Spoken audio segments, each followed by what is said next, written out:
Hello, ladies and gentlemen. How are you all doing? Welcome to my thoughts on a book. And today's book is Carry On by Rainbow Rowell. This will have spoilers. Okay, so Carry On is based on something in another Rainbow Rowell book, which is Fangirl. Now, in Fangirl, something you might know in Fangirl, we follow a cat, a young girl who goes to college. She has anxiety, and the one thing the cat really loves to do is to write fan fiction. Now, she writes fan fiction on a book series that's about not a real book series that exists in their universe, which is Simon Snow.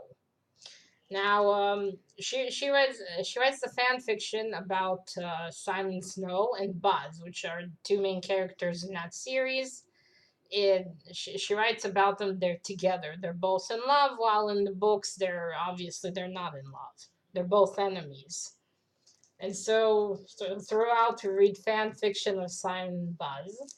And so in Carry On, we follow Simon Snow in his last year at Wetford. Wetford. I hope I said that correctly. I don't know how you pronounce that. At Wetford, and throughout all his adventures. I loved it. I mean, as some of you watched my thoughts on Fangirl, you know I'm not a fan of the book. I'll leave a link down below to what I thought of Fangirl if anyone wants to find out, because they are kind of linked, or maybe not. I'll get to this part in the end. You'll understand what I mean. I just loved it. I give this 5 stars. It was so interesting to follow Simon around and see this whole world. This whole world was not bad at all, I have to say. Although the spells in here were really, really stupid in a way. They were so silly, I oftentimes couldn't really take them that seriously. But hey, it's a very creative way to make magic work. I will give it that. I haven't seen such a way for them to use things in magic. Usually it's just there's power, but in here is a whole different system, which is very interesting. And of course, Simon. I loved Simon and Buzz. Oh my god, it was so cute. So Simon is naturally, he's a young man. He's already 18. He's already 18. He's coming to his last year at Wetford, the school. He's confused what you're gonna do this whole humdrum. That's the enemy, the humdrum. I hope I'm saying his name correctly. I don't know. You know, you read these things in your head, and how do you actually spell them? The humdrum and what's going to happen. Because prior to this, the year before that, the humdrum kidnapped him and Penny, his best friend. And they managed to escape only thanks to her. And then as soon as they returned, the mug sent them away. He just sent them away from there. And he hasn't seen anyone or talked to anyone for the entire summer. And now he's back and he's confused on what's going to happen. And there's a period of time where, Buzz doesn't show up and he's obsessed and what's going to be with him. And he also breaks up with Agatha. Finally. Breaks up with Agatha. This whole thing, wow. The things in there. First of all, I had a feeling, just a little, I was already, here in the book, and I was like, the mug is an asshole. The mug is a royal asshole, and he is. As it turns out, like I said, there will be major spoilers. Don't watch this if you don't want to get spoiled. The mug is, in fact, as they'll find out, is Simon's father. Really, he is his father. And as it turns out, he actually made Simon the way he is. Him and Lucy, who's apparently Simon's mother, she died when he was born, or shortly after, as it seems. Simon's mom, and the mug was obsessed. He wanted to make changes, and perhaps they weren't bad, but he was, in a way, he was obsessed. I don't know. You could say almost he was, in a way, a tyrant. This has to be this way, and he was trying to convince everyone, and no one took him seriously. And I think just over time, he became so obsessed with doing this and the prophecies of the most powerful mug and everything that I think he just lost it. This became the only thing that drove him forward in life.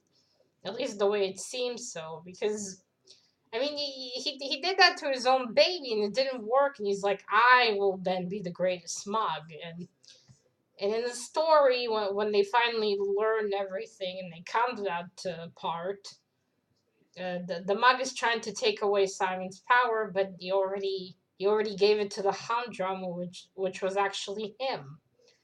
Which brings it's a point I think Michael brought up once. You're your worst enemy. Well, Simon was the humdrum. He was his own worst enemy, Magic's own worst enemy. But the mug actually created this whole thing. And the mug still wanted the power, even after Simon tells him, I have no more power. He gave it all to the humdrum in order to save Magic. And then Penny casts a spell and you leave him alone. Simon says, leave me alone, and the mug dies.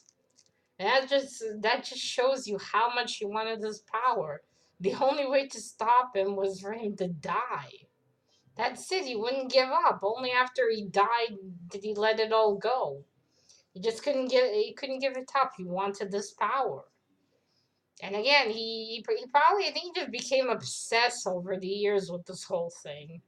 Obsession with power, obsession with changing it all, and how it affected Simon and the other characters as well. This really shows you the aftermath of all these terrible events, and in a way, like Harry Potter, the aftermath of it.